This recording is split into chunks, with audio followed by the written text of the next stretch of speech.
Hello, everyone, and here, community lead at Livepeer Foundation.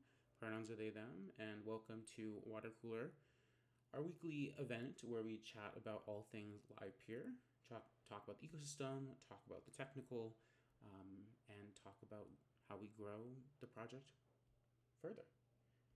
So, for today, just some network updates. We saw a slight 0.5% increase in fees paid in a week basis. We are at 15,826 fees paid out over the last week. Participation rate continues to increase. We are now at 51.6%. The all time high was around 53.5%. So, let's shoot for the all time high and see if we can get to the 53.5. But 51.6% is the highest it's been since I've been working at Livepeer. So excited to see that. Another piece of exciting news, I don't mention delegators often, but we did have a 0.1% increase in delegators, which was really great to see. I know we've been talking about delegation a bit more in the community, so potentially maybe that has reached some top of funnel in recordings and people have decided to uh, redelegate on the network. Additionally, of course, because the participation rate is above 50%, the inflation rate is now decreasing. Um, so, we're going to continue to see that decrease as long as we stay above that 50% mark. All right. So that is the updates from me. I will throw it to Doug to give some summaries on DevConnect and the activation Livepeer did at DevConnect, as well as any sort of industry impressions that he might have had. Take it away, Doug. Yeah, sure thing. Fresh back from DevConnect down in Buenos Aires, Argentina, the annual gathering of the Ethereum developer ecosystem. This year's conference felt like one of the um, biggest but most diverse gatherings that I've seen in terms of, it's not just Ethereum anymore, and it hasn't been for a while, right? We're living in a multi-chain world, a multi-ecosystem world, and that includes all the, Ethereum L2s, which are very closely connected to that community, but also, entirely different L1 blockchain ecosystems. Um, you know, I could I would say from a live peer perspective, we were pretty front and center on a couple different tracks. So I gave a keynote at DPIN Day, which is organized by Filecoin and Fluence and brings together a lot of the infrastructure projects in the space. And then we also hosted with Refraction the Open AI and Media Summit, which was kind of an intimate event that was really high quality and high signal in terms of the discussions and the content creators and the ideas exchange. It was far more like discussion and solving oriented and showcase oriented with a lot of lightning talks of builders showing off really cool stuff. And you can watch the recordings of that on the Live Peer Twitter account. And then there was, also a party in the evening around that event. So I would say like the attendees had very positive experience and interaction. There's a lot of collaboration around the future of media and the role of open media infrastructure, and even some real-time AI demos of great designers and builders who've been building on Daydream. So that was positive. But I would say from a I don't know, more jaded perspective, both those tracks like Deepin and Open AI and Media, have their communities there, and there's certainly a lot of people there for that, but it felt a little less core to the core, like, Web3 crypto ecosystem, which was far more focused on stable coins and yield generating vaults and cross chain yield and DeFi opportunities, and institutional finance integrations and, really worthy things like privacy technology, which was great. And I think, a little bit of the bear market vibes, if you will, where people were maybe less interested in some of the more creator economy centric topics at that particular event. Which is fine. Big ecosystem. It's growing and splintering into different communities a little bit. But that was just a sort of takeaway I noticed. Last thing I would share is that the theme that I actually felt most optimistic around and most inevitable is, a little bit related to some of what's going on in here in the Livepeer ecosystem. Maybe not quite directly related, but it was actually around this notion of something we've talked a lot about on these water cooler chats, which is how you know crypto enables AI agents to have wallets and to pay for goods and services and discover goods and services on their own. And there was a lot of attention and momentum around the X402 standard, and talk with the team about Livepeer enabling that, which I pointed out. I know Titan has already done by wrapping the Studio API in an X402 middleware.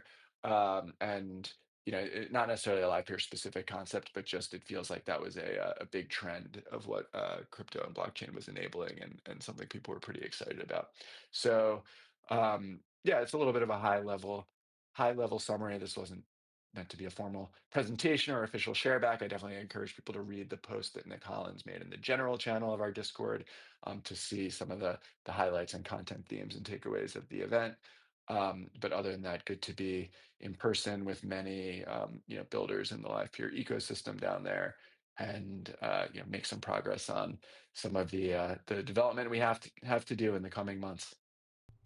Amazing. Yeah. Appreciate the impromptu share out. Um, yeah, of course, we'll probably do more discussions in the fireside. We'll probably have discussions about, the takeaways Foundation took from the conference. So thank you, Doug, for that. Um, Anyone have any questions about DevConnect before we move on to the next topic? Questions for Doug, I mean.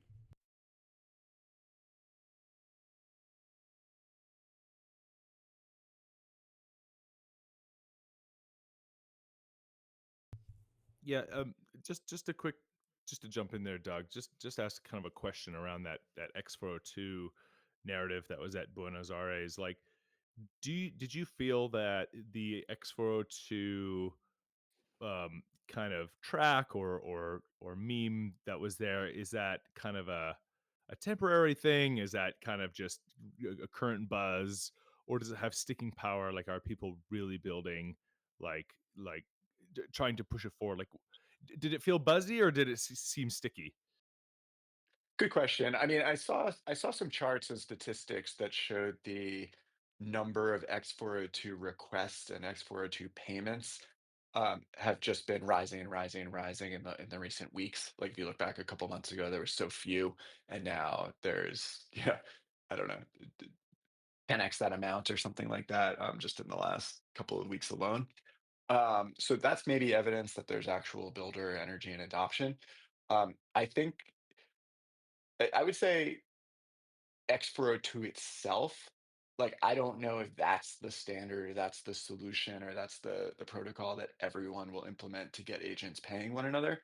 But the thing that didn't feel like a buzzy meme that's gonna disappear is the notion, just the idea that, maybe what crypto brings to AI is it brings permissionless internet native money that lets agents pay one another for goods and services directly, right? Without a human in the loop. And that feels like a really, really, really great use of crypto, and inevitable, and a no-brainer. And I mean, that's just so much better for so many reasons than like a human needing to auth their credit card and pay for a pro tier of every different service on the internet that they might want their AI to access on their behalf.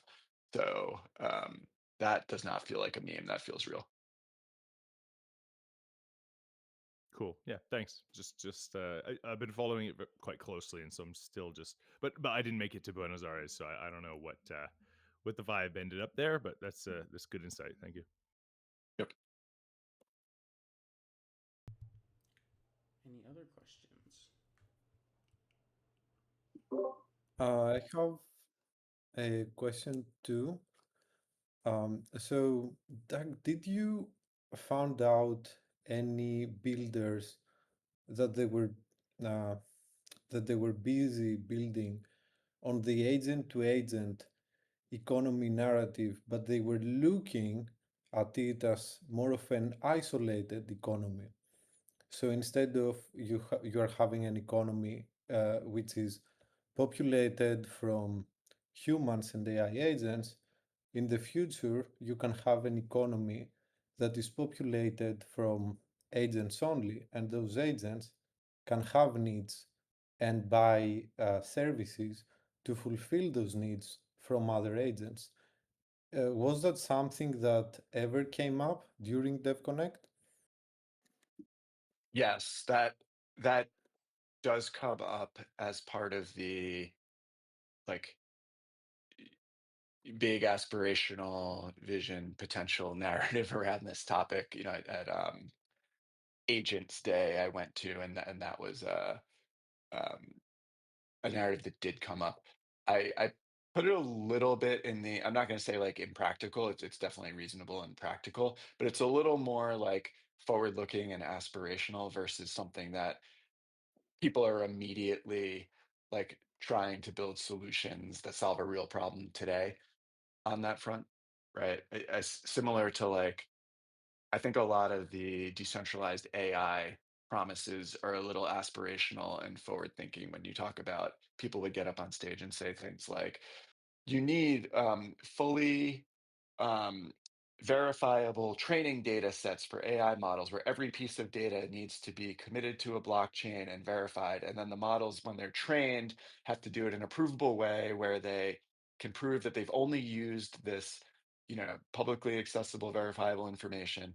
And then every inference request needs to prove that it was done correctly using a trusted execution environment that only trained on this data so that otherwise people can't trust it, right? And it's like, okay, that's stack will take forever to build, is highly expensive, is going to get, totally surpassed by people just moving quickly with one-off solutions, as opposed to maybe just focusing on like, oh yeah, like crypto economics can be great for incentivizing a data set that's hard to otherwise collect in order to train a customized model for a use case. Like that's what crypto is good for. It's for quickly incentivizing contribution of this data set and something that's like more practical that solves a real problem today.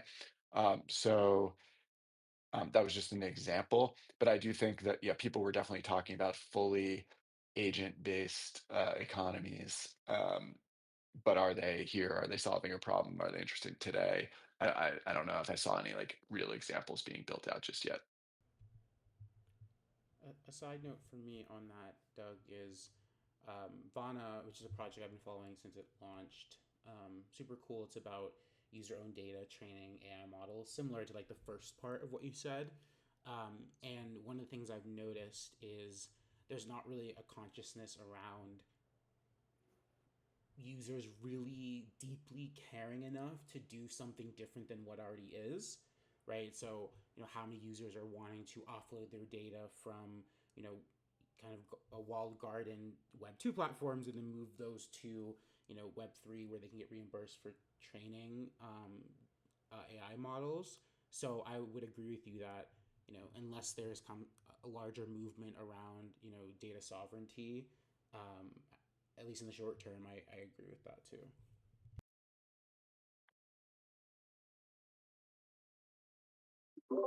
I think, Doug, you're totally right that it is not relevant right now, but I think there is a potential future opportunity when considering that such a agentic economies can be spawned out of human to agent economies.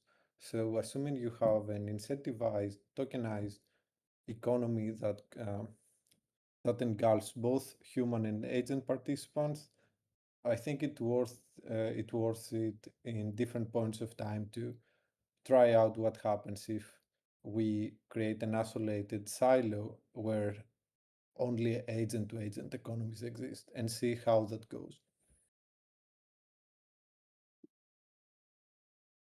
Yeah, I think it's awesome to experiment with it, and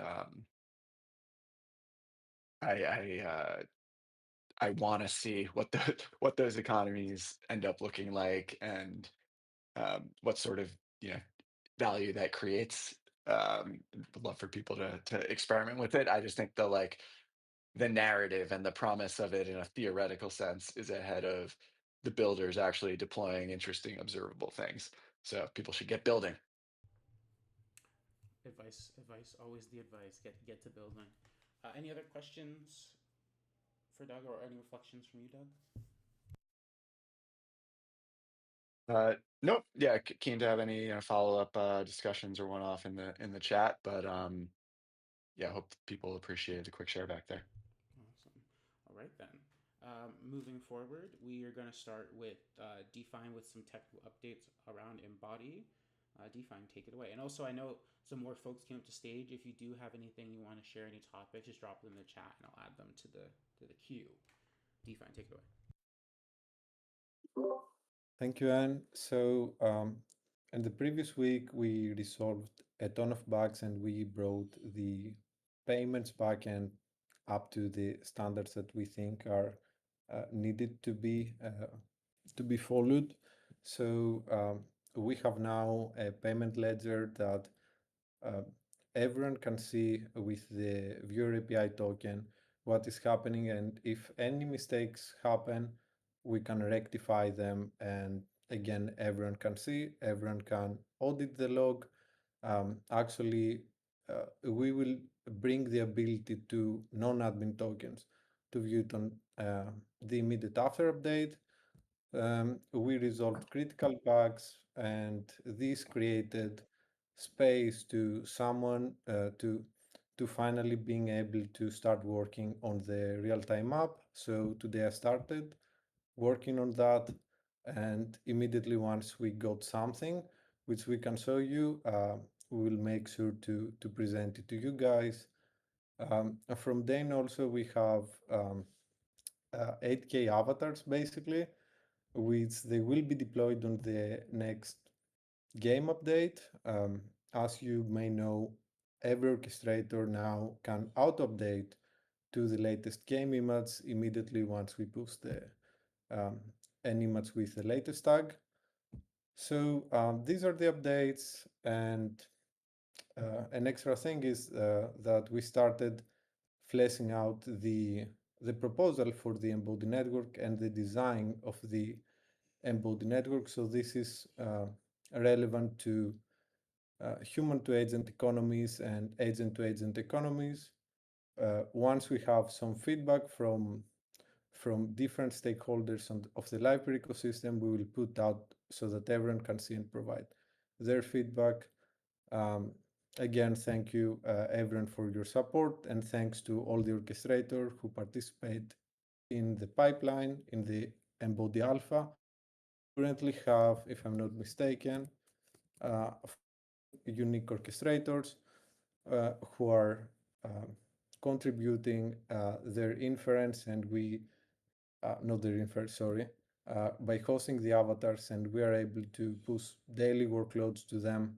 We have also implemented uh, the the component which allows us to auto post to YouTube, and we are I think a couple of days away from having content that is of high quality, and we can enable the utility so that you can see all those YouTube videos, and we can later extend it to be able to go to TikTok and all the other media platforms. So these are the updates. Amazing. Thank you. Any questions or comments for Define? I saw Pon said at Define, please don't update the API again. LOL. But Why yeah, you don't want that? go ahead.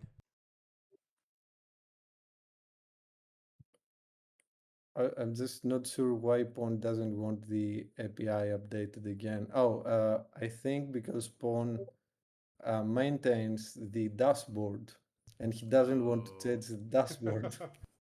Yeah, please don't do it again. It took me a while to Okay. sort it out. Okay, I will be careful to not touch any of your stuff that you're using. Thanks. No worries. Any other questions for Define or comments?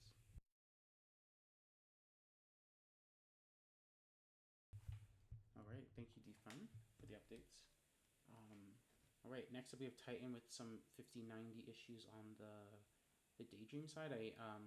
Chung is here, so I invited him up to the stage. If folks have any questions for Daydream, Titan, take it away.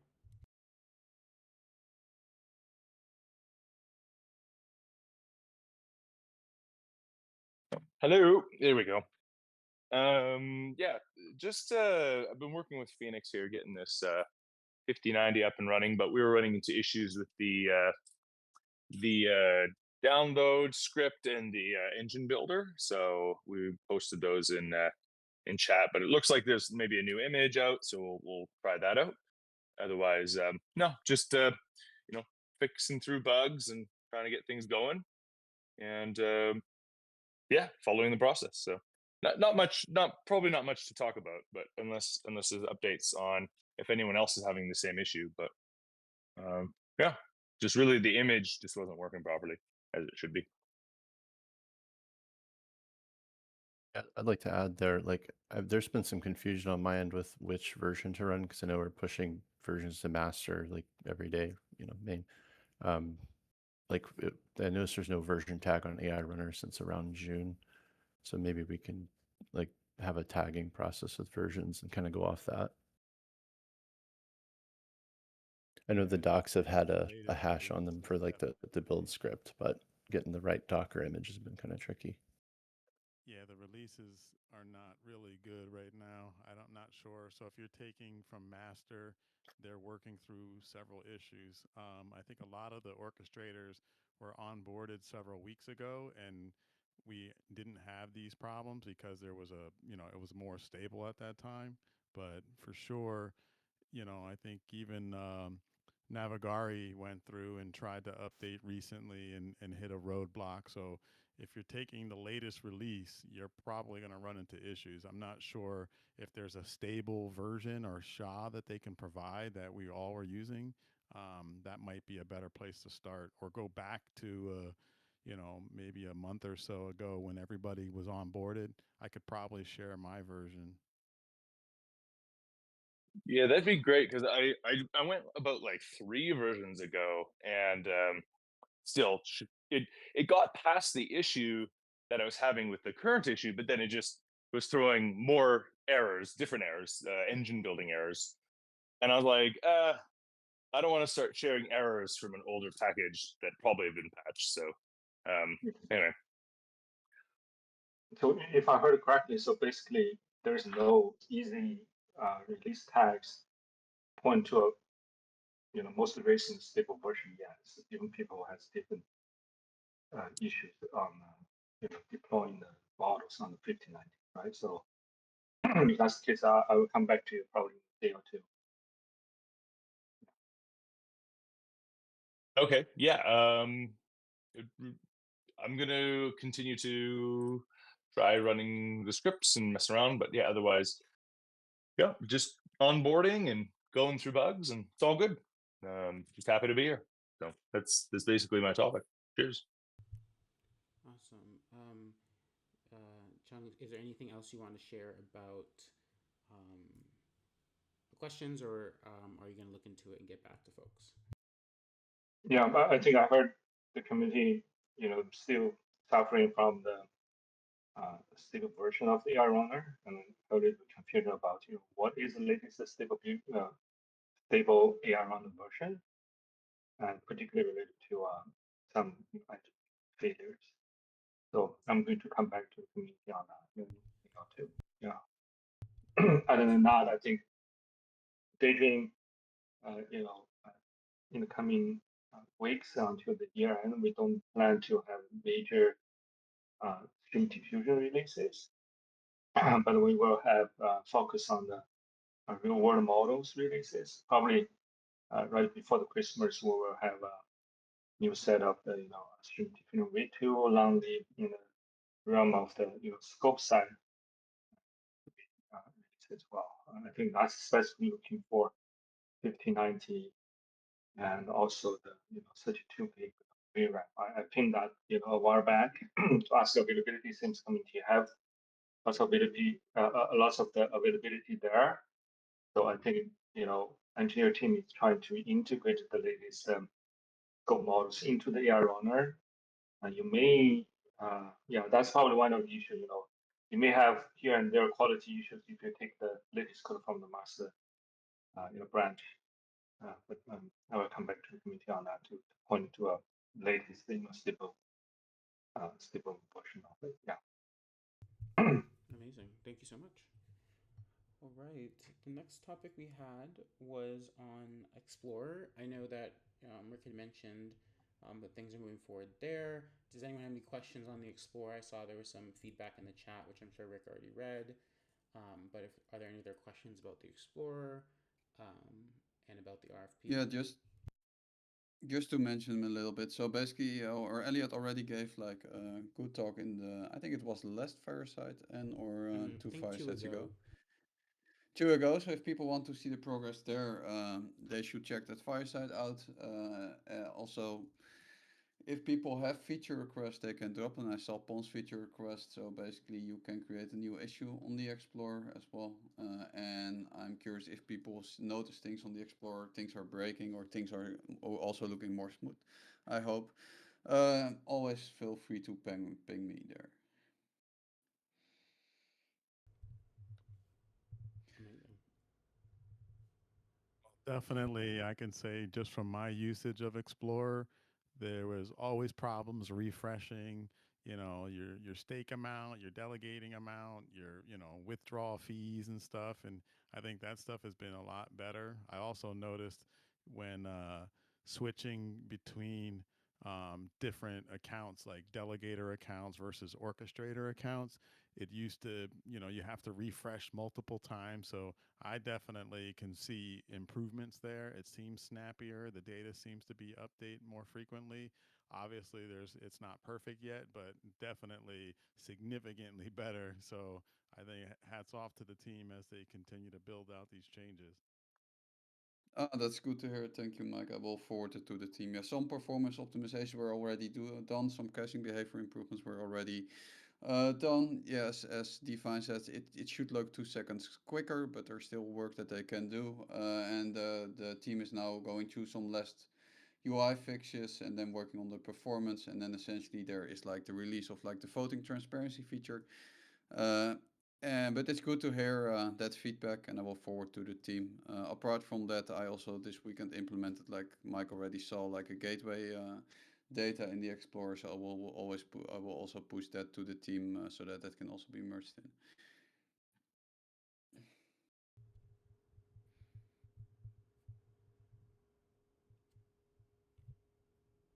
Yeah, it's cool. Looks like it's moving along nicely. Thank you. I also have noticed it's been loading much faster. At least the data dashboards are like really snappy now. Before it took a little bit for them to load. Any other comments or questions on Explorer?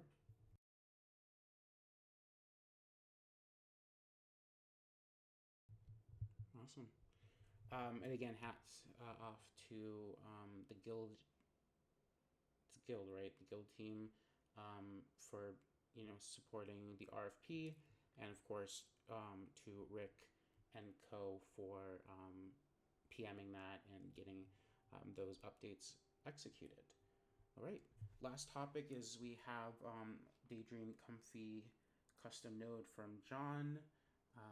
And of course, I know there's more people who weren't here in the beginning, so I'll give a moment for any other topics that want to be discussed. I also want to mention inflation really quick as well and see if people have additional thoughts on inflation or dilution, if we're calling it that as well. Okay, John, go ahead. Awesome. Thank you. Yeah, I wanted to share an update on our progress towards building more demand towards the network. And a really cool idea that the Inc. team shared with AISP that I think is actually going to fit in well with our roadmap and Daydream. So just share my screen here.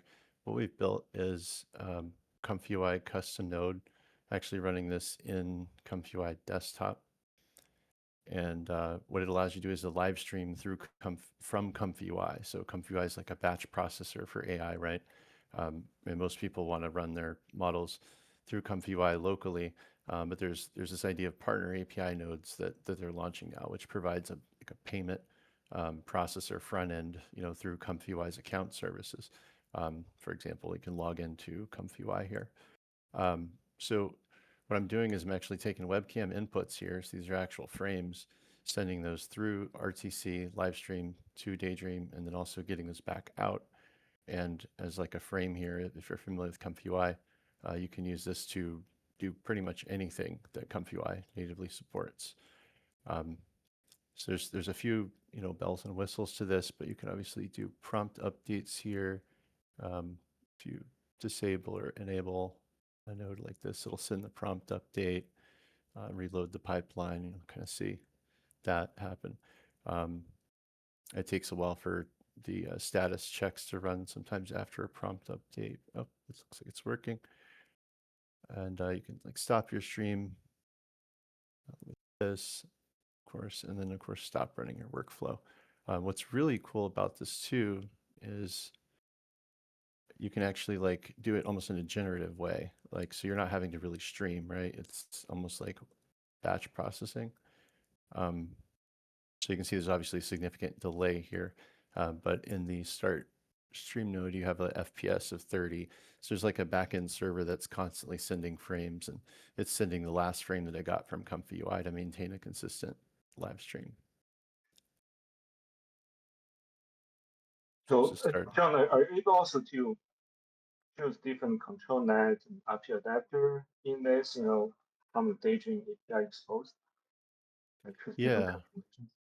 Yeah, that's one of the neat features of it too. So through the Oh, pipeline config and then building different control nets, it's really just producing a JSON that you would normally send as your parameter for starter update. Great, this looks good. Has this been like shared with the ComfyUI community, like to see what to think? Because if I take their ComfyUI cloud version, I think this is just perfect fit with Daydream API in that environment. Yeah, I agree. Yeah, our goal is to try to get this maybe accepted as a partner API node. My understanding with that is that ComfyUI requires that to be actually built into ComfyUI, the main branch on their repo.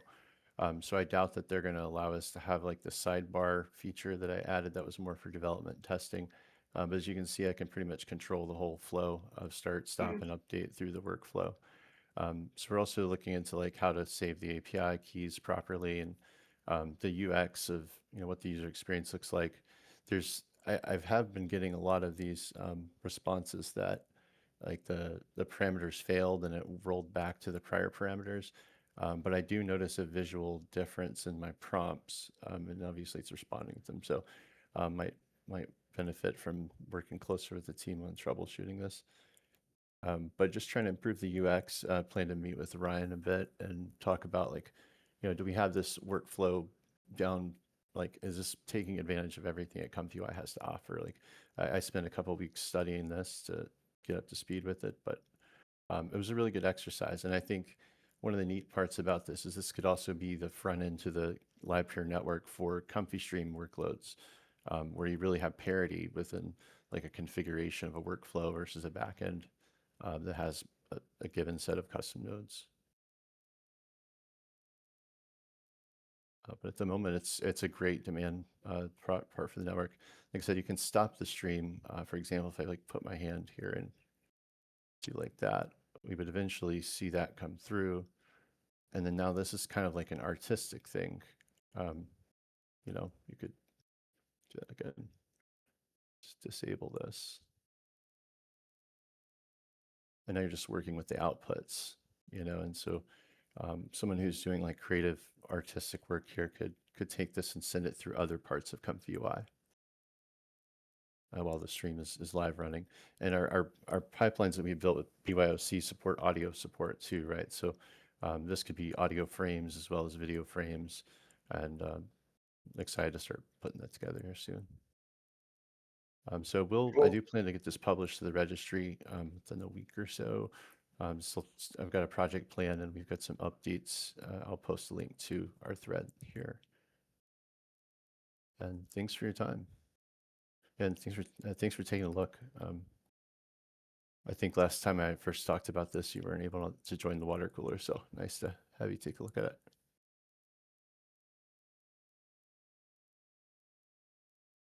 Yeah, because I can even think of using this ComfyUI front end user experience like no authoring thing to hook up to the Go model.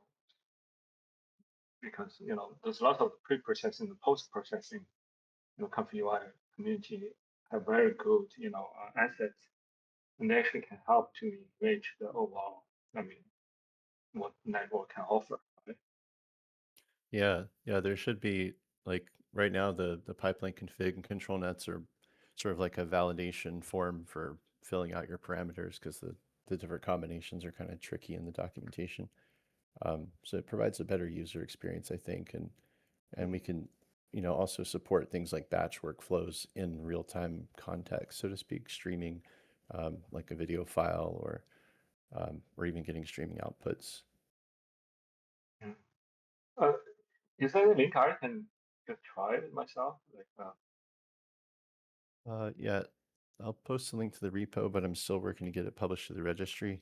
There's a README file there on how to use it, so I'll push that up.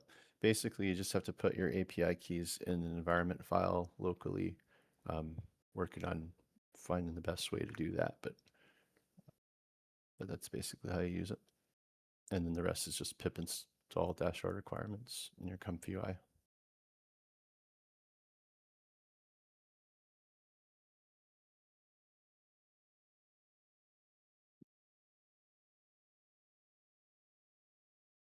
That's all I've got. Back to you, and thank you.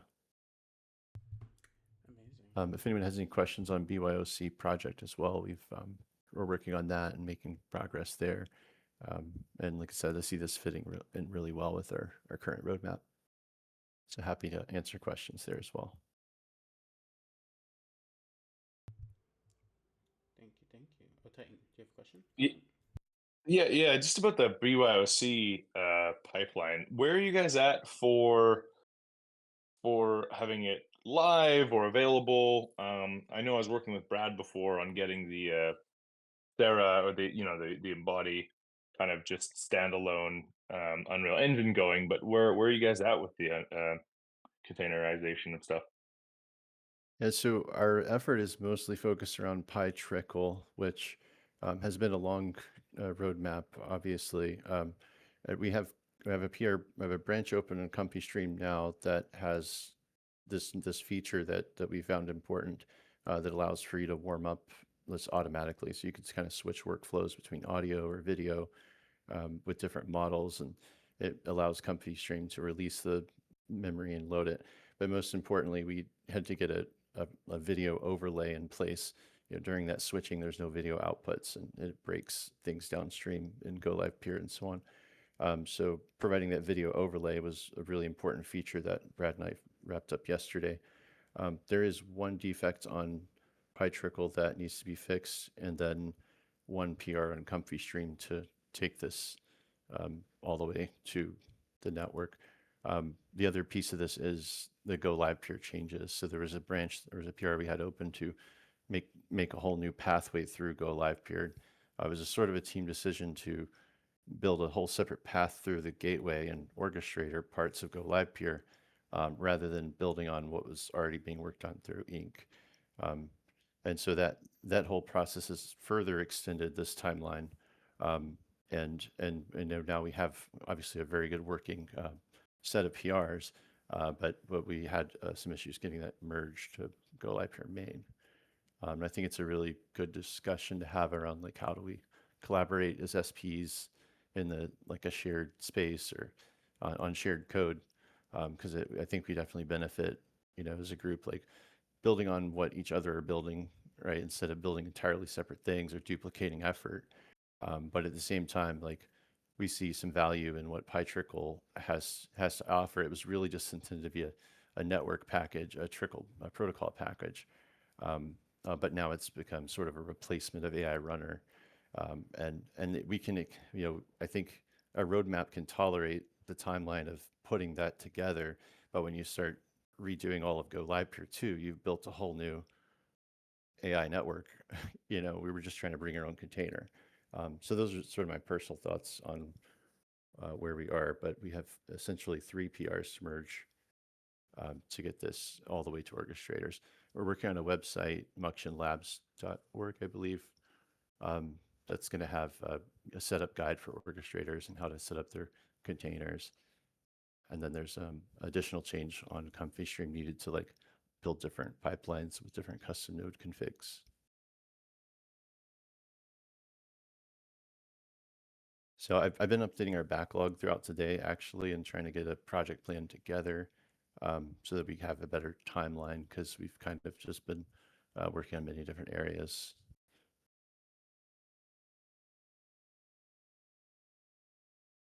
If Peter wants to come up or anyone, that's all I've got, I guess. Thank you, Rick. Yeah, we'll try to post updates there. I think that's a great place to follow up. Yeah, so if people want to follow that, you can look at that thread. I looked through the bring your own container stack, also the AI runner stack, and then what John stated here, I see as well. So there's a lot of overlap between the Ink pipeline, and also I had a discussion with John on this. So basically, PyTrickle linked with what Ink did can also provide a lot of value there, I think. So it's really good to have the discussion, keep that going. So what's our plan to, like, if a Comfy UI or Comfy Stream specifically can be a, first or by default Yeah. container So where actually completing the workflow out? What stops that community to adopt that? So you mean on the plan of the plugin or of the whole thing? For the plugin, John and I have a meeting with Hunter on Friday. I think that was when we want to finish it, and then we can start seeing how we can ship that. I think you're talking about just getting Comfy Stream back on the network, right? Running workflows with Yes. orchestrators. Yeah. Yeah, I mean, there's a lot of assets in that community. I mean, yeah, that's my main focus. And I've even proposed to the team just like putting Comfy Stream back in AI Runner just to get us across the finish line here. There's a few different paths that we've been taking, this sort of middle path of building around PyTrickle and getting that in. So there's still a lot of untested unknowns about that, right? You guys have spent all year battle testing AI Runner, and we have basically an unproved thesis around PyTrickle. It's really easy to build containers, and we've done hundreds of hours of testing with it individually, and you've seen our demos, and it does have support that features that AI Runner does not have. So I think we're really close to merging this. As you can see in the thread there, it's mostly just the Go Livepeer PR that's holding things up. This week, I do plan to wrap up the other two PRs that we have. And then the plan is, as I understand, to move forward with basically like a forked or a different branch of Go Livepeer that has our changes in it. But if we could work with the Ink team, Foundation team, or whomever to get that merged to Go Livepeer, that would be great. I personally feel like I wish I could have done more on the code review. I was busy on the Comfy Stream and PyTrickle side, so I think when that PR got reverted, maybe it could have had more eyes on it, or I don't know what we can do to try to get that merged. But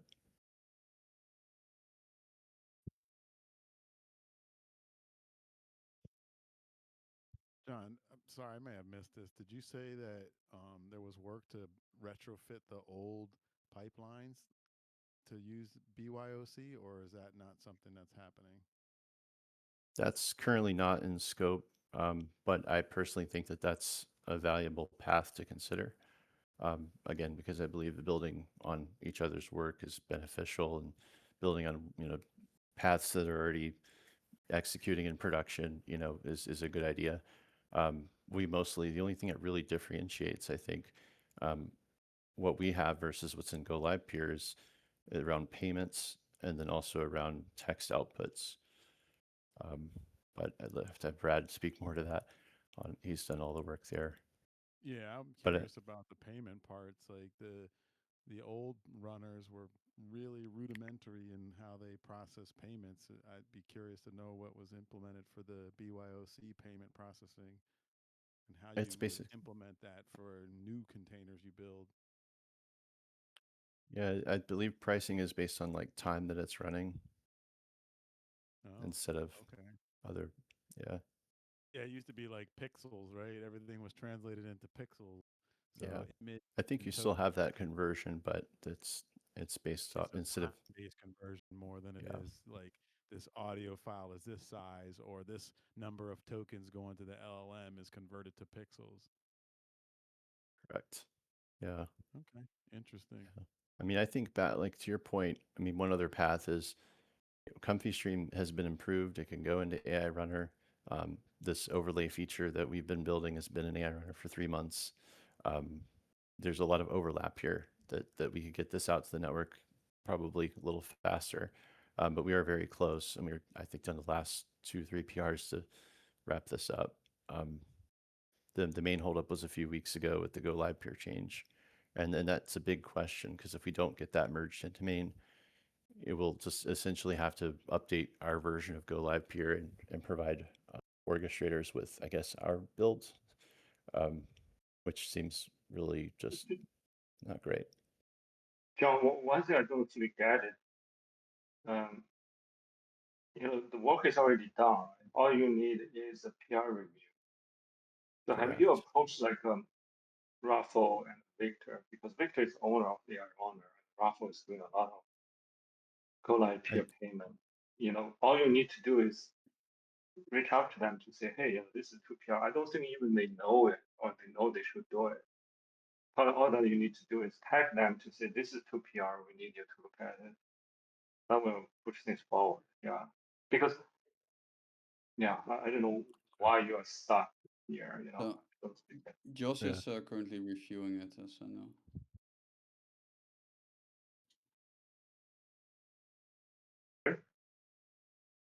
I mean, Brad's been mostly pushing on this, and it was his PR, so I was not.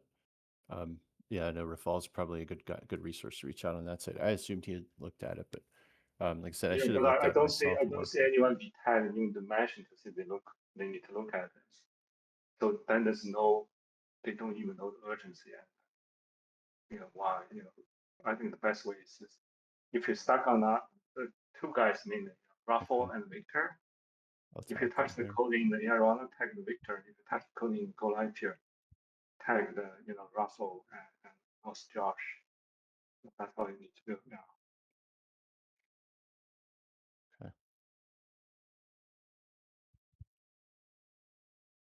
All right, I'll tag them in that thread and try to bring everyone together. And I saw Rick create a coordination document. Like I said, I've been updating our backlog to try to show where we are with the initiative around BYOC and just formally get everything put under projects that describe where we're going. So we're pretty close with it, but we have other pipelines we want to build, and once we get to send, we want to start releasing different pipelines and targeting SDKs and things like that.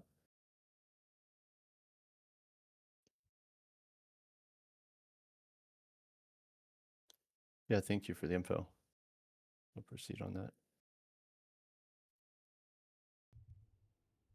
Oh no, looks like Peter still can't hear.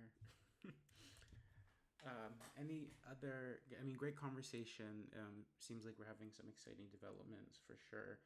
So again, thank you for the Mushin team for continuing to ship so much. Any other last comments, thoughts? Sorry, I didn't mean to interject, but.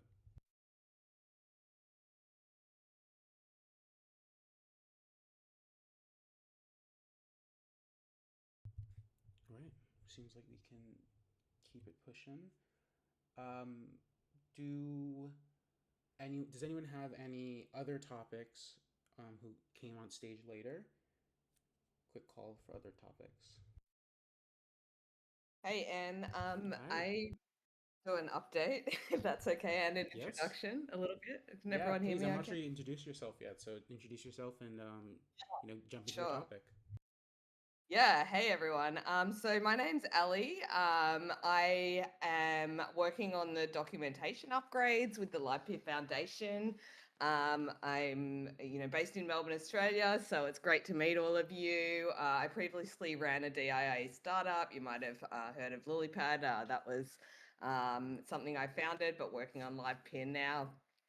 So I'm a massive decentralized AI advocate, and I think what Livepeer's done here for the past, what is it now, 7 years or so, way ahead of the curve of DeepIn. is really exciting. So looking forward to working with such a great, well, I've been, excited to be working with such a great team and meeting all of the community here as well. Quick update on where we're at with the docs. So, I've broken it down into a few phases. I'll share a forum post and some slides on this, so it'll make it easier for you to view it as well. But basically broken down the old documentation and made sure that we've done a bit of an audit and analysis. I did a bit of a feedback report for the community as well.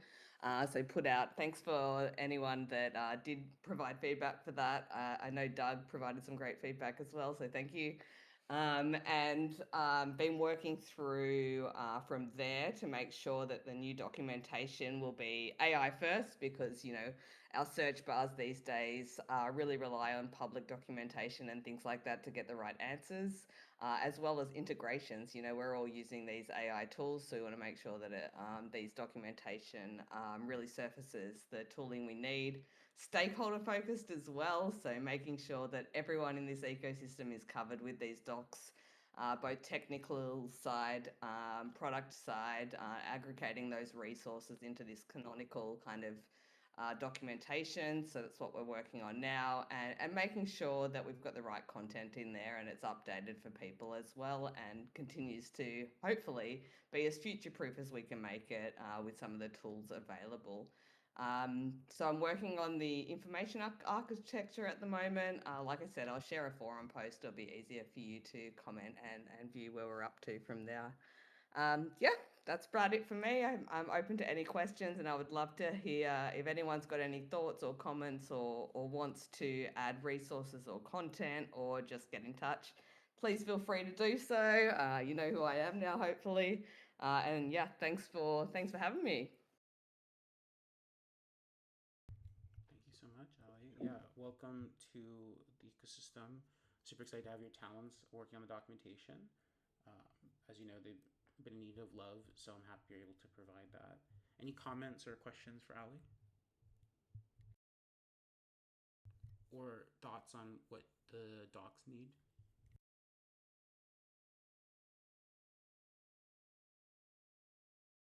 Feedback form as well, again in the chat here too. Okay, perfect. Thanks you. All right. Well, thanks, Ali. Great to have you, and thanks for introducing yourself. All right. So I only have one more topic myself, is inflation. Just in case anyone had any run-ons from last week's conversation. If not, or if there's any other topics from other folks on the stage, feel free. But I'll leave that open for a second. If no one has any thoughts, we can wrap up for today. I read through the survey results and I wasn't quite sure what to make of it. I was hoping that, what was his name, Andrew, was going to be here to discuss some of it, but he published like whatever findings he had from the survey results, and I was just curious to know if there was any like high level summary that he could give about it, but he's not here, so I guess we'll have to draw our own conclusions.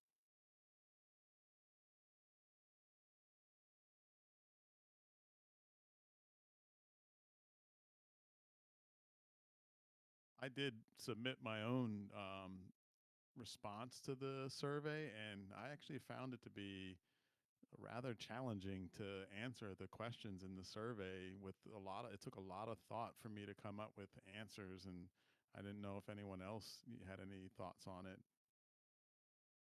Yeah, I've got a couple of 2 cents. My 2 cents on the survey was I felt like the survey was less open-ended and more, it was quite directed in like, give us a reason why we should lower the participation rate, right? Rather than like, it felt like there was like some sort of like odd like bias, or like some sort of um kind of questioning that was just, we want to justify this action rather than actually getting a response to what could solve the problem. So that was just kind of like my feedback on the form. Otherwise, yeah, it was a difficult form, but yeah, this was kind of the vibe I got from it. I could see that though. I mean, it definitely was like we're gonna take some action. It wasn't more or less like here's I mean, again, I can see how you came to that conclusion, but I found the the numbers, like asking for specific numbers, I found it hard to like explain why one number is too bad or one number is too good. Like it was very, very difficult to get good answers. I mean, I took my time and I tried to come up with what I thought made sense, but at the end of it, it was just like, man, I really want to understand what all of this means if you were to summarize it based on the number of participants. And I don't think the summarization quite answered that for me. I didn't know it dropped. Sorry, I didn't prepare. I didn't read it before. Um, sorry. Yeah. Just a note, and something we talked Yeah, I'll about do last that. session as well, Mike, is how like there are it's multifactored, right? So one number isn't good or bad, right? The number is like quite contextual in terms of what we're trying to do. And I think one of the discoveries that came out of our last water cooler was like this idea of we have to kind of set the context for the numbers if we're going to understand what number is good or bad based on a goal. So I forget who had mentioned chat. Might have been, I don't want to misreference who it was, but someone had mentioned chat that I think it was Josh, that like inflation is a tool, and how do we want to use that tool? What outcome do we want to point it towards? Is like I think a key finding of the last conversation. So I think that's why you're struggling with like, well, what's the best number? Is because the number is not like that's maybe the wrong question. The right question is, well, what do we want to happen, and what numbers do we need to put in place to make that happen?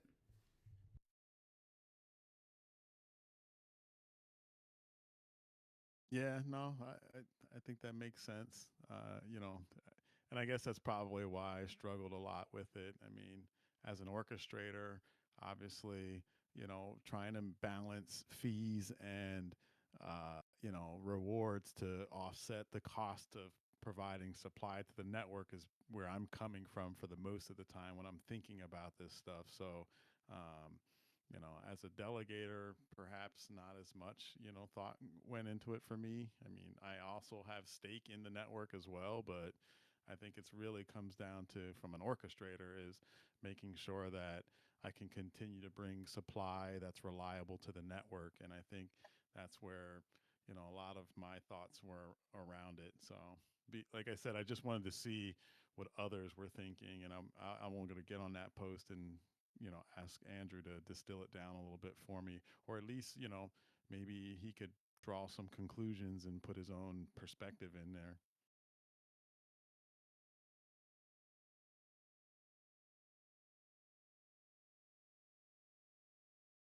That's all I had. It was an interesting thought exercise for sure.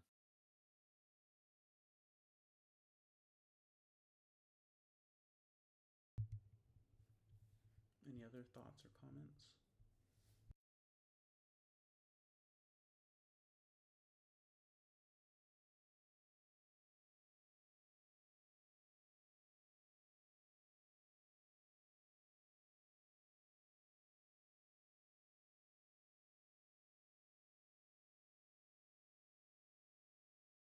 This is kind of unrelated. I'm just curious, what happened to GovWorks? Is GovWorks no longer in Mm-hmm. existence?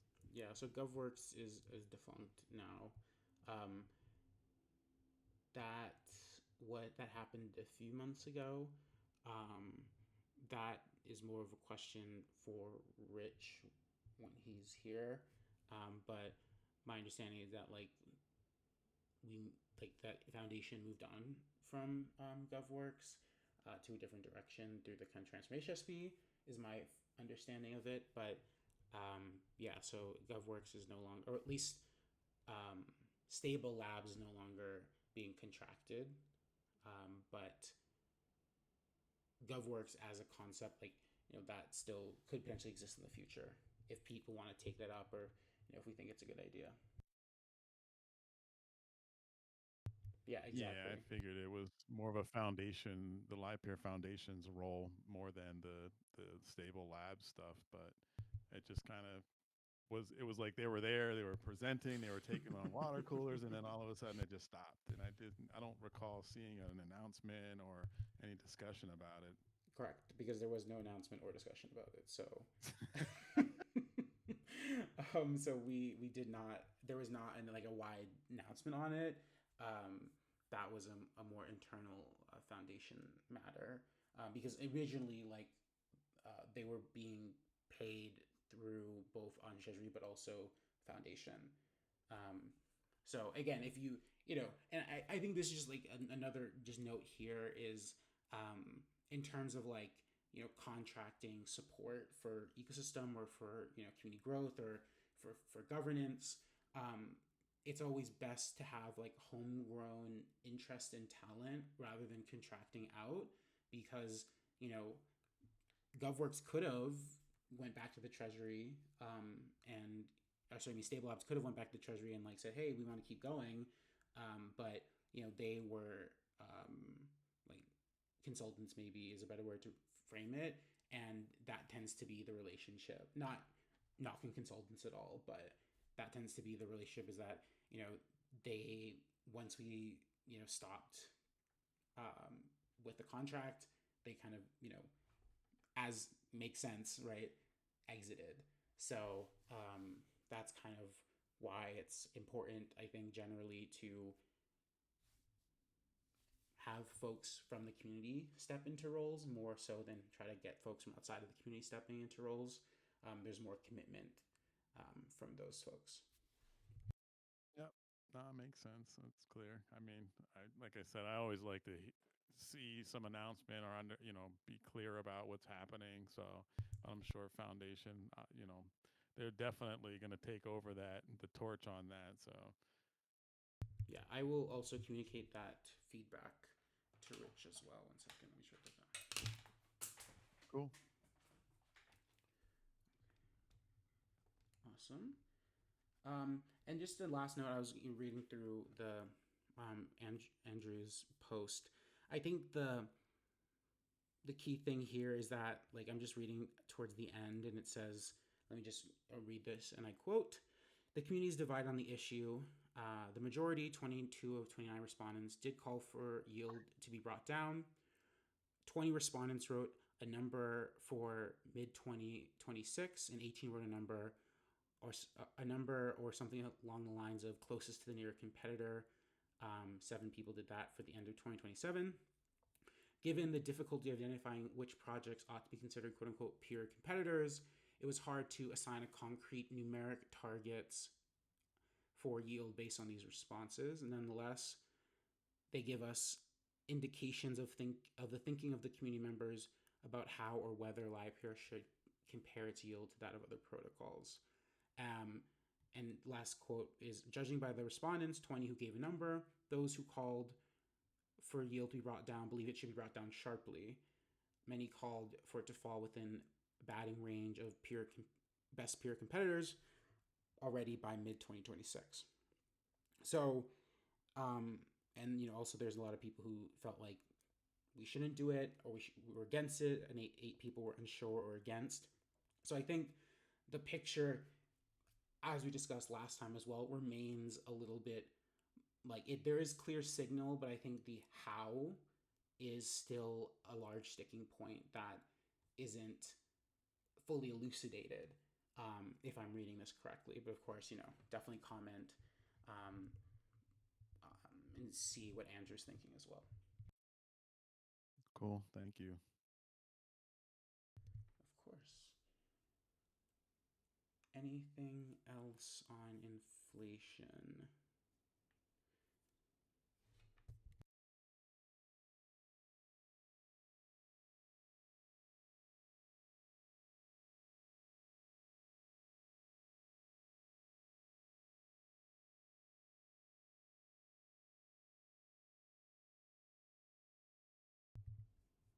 All right. If there's no other topics, we can wrap up for today. Again, I do suggest folks read through Andrew's summary of the survey. Some good data in there to understand kind of how we're all feeling. But again, I think we're still waiting for, I'm not sure if this is going to be Andrew and co, but still waiting for a proposal maybe that people can dig their teeth into more substantially and say yes, no, if yes, why, if no, why, maybe, if maybe, why, those type of conversations. But until then, we will wait for Ben and Andrew to get back to us there. All right, everybody, thank you again for joining, and we'll see you on Wednesday for Fireside. And next week, we may or may not have Watercooler because of the holiday. I'm going to try to have it, but just keep a lookout on announcements if we do end up or canceling the one on Monday. All right, thanks everybody. Thanks all. Have a good one.